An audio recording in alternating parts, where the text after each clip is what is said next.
মানুষ তো মূল্যও করে, আমি থাকতেই করিয়াছি মনের আনন্দ। মানুষ আইব, দেখবো, খাইবো, এটা শান্তি আছে। মরার আগে চল্লিশা ইসলাম কি বলে?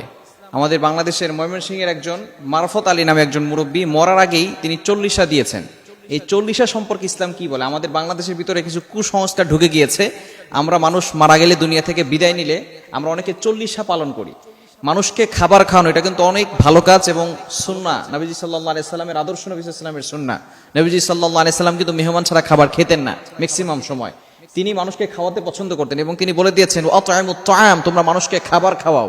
মানুষকে খাবার খাওয়ানো ভালো কাজ, তবে মৃত্যুর পরে অথবা এই যে বিভিন্ন ধরনের সমস্যাগুলো হচ্ছে, মৃত্যুর আগে কবর খুঁড়ে রাখা, মৃত্যুর আগে এই ধরনের কাজ করে রাখা, চল্লিশা করে রাখা, এটা কিন্তু ইসলাম একেবারেই সাপোর্ট করে না। বিশেষ করে এই যে বিধানটা কিভাবে চালু হলো, নবীজি সাল্লাল্লাহু আলাইহি ওয়াসাল্লাম তার কিন্তু কোনো মৃত্যুবার্ষিকী আমরা পালন করি না, করি?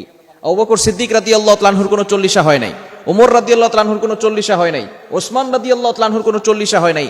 এ বিষয়, এ মর্মে যত হাদিসের কিতাব আছে, বুখারী, মুসলিম, আবু দাউদ, তিরমিজি, নাসাই, মুওয়াত্তা মালিক, মুওয়াত্তা মুহাম্মদ সহ যত ফিকহ শাস্ত্রের কিতাব আছে, বেহেশতে জওহর, বেহেশতে গওহর, মারাবুদ্দামিন, নুরুল ইসা, কুদুরি, কানজুদ্দাকা, শরে বিখায়া, হেদায়া গ্রন্থ সহ কোন কিতাবের ভিতরে আপনি পাবেন না যে 40 দিন পরে চল্লিশা দিতে হবে। এটা বর্তমানে মানুষ যে কি একটা নিজেদের ভিতরে বাধ্য করে নিয়েছে এবং এমন ভাবে এটা ফিট হয়ে গেছে, গরিব হলেও যদি মানুষ মারা যায়, ঋণ হয়েও তারা দেখা যাচ্ছে সুদের উপরে টাকা এনে তারপরে চল্লিশা করে। খবরদার, এটা করবেন না। ইসলাম এটা সাপোর্ট করে, এটা জায়েজ করে দেয় নাই। বিশেষ করে এই যে মরার আগেই তিনি চল্লিশা পালন করেছেন, মরার আগেই তিনি মানুষকে প্রায় কয়েক লক্ষ টাকা খরচ করে মানুষকে খাবার খাওয়াইছেন। কেননা তার ভিতরে একটা চিন্তা যে পরবর্তী সময় আমার ছেলেরা যদি আমার এটা না করে তাহলে মনে হয় সে কঠিন বিপদে পড়ে যাবে। মনে রাখবেন, ইসলাম কিন্তু এটা নয়, এটা মানুষের উপরে কোনো কিছু চাপিয়ে দেওয়া ইসলাম নয়। আদ-দীন ইউসরুন, ইসলাম রিলিজিয়ন ইজ সিম্পল, ইসলাম হচ্ছে সহজ, এটাকে আমরা কঠিন বানিয়ে নিয়েছি। এই ক্ষেত্রে আমাদেরকে এই বিষয়ে দূরে সরে আসতে হবে, সকল ধরনের বিদআত থেকে দূরে সরে আসতে হবে। মৃত্যুর পর মানুষের সাথে কি কি যাবে, নবী সাল্লাল্লাহু আলাইহি ওয়াসাল্লামের হাদিস রয়েছে, মিশকাত শরীফের হাদিস, বিভিন্ন হাদিসের কিতাবের ভিতরে হাদিসটি রয়েছে, ইদা মাতাল ইনসান ইনকাতা আনহু আমালু, যখন কোনো মানুষ ইন্তেকাল করে, দুনিয়া থেকে বিদায় নেয়, তখন তার সাথে তিনটি জিনিস যায়। নাম্বার ওয়ান, এক নাম্বার হচ্ছে সদকাতুন জারিয়াতুন, সদকায়ে জারিয়া। আপনি যে ভালো কাজগুলো করেছেন সদকায়ে জারিয়া হিসাবে, একমাত্র আল্লাহ তাআলাকে স্যাটিসফাই করার জন্য আপনি ডোনেশন করেছেন, আপনি দান করেছেন একমাত্র আল্লাহকে স্যাটিসফাই করার জন্য, এটা মৃত্যুর পরেও আপনার কবরে আল্লাহ পাক রব্বুল আলামিন পৌঁছে দিবেন, এর একটা সওয়াব। যেমন আপনি মানুষের জন্য রাস্তা তৈরি করেছেন, আপনি আপনার টাকা পয়সা, আপনার অ্যাবিলিটি অনুযায়ী আপনি মানুষের জন্য পানি খাওয়ার জন্য বিশুদ্ধ পানি যাতে করে খেতে পারে একটা কল নির্মাণ করে দিয়েছেন।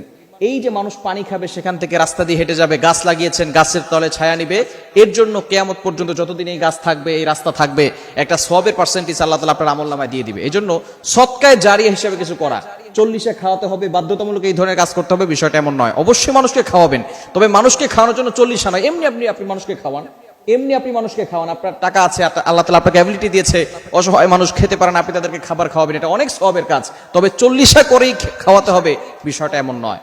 এজন্য এক নাম্বার হচ্ছে মানুষের সাথে যেটা যায় সেটা হচ্ছে সদকাতুন জারিয়াতুন, তার সদকায়ে জারিয়া। দ্বিতীয় নাম্বার হচ্ছে ওয়ালাদুন সালেহ, তার নেক সন্তান যে দুনিয়াতে রেখে গেছে, এই নেক সন্তান যদি তার জন্য দোয়া করে, সেই দোয়াটা যায়।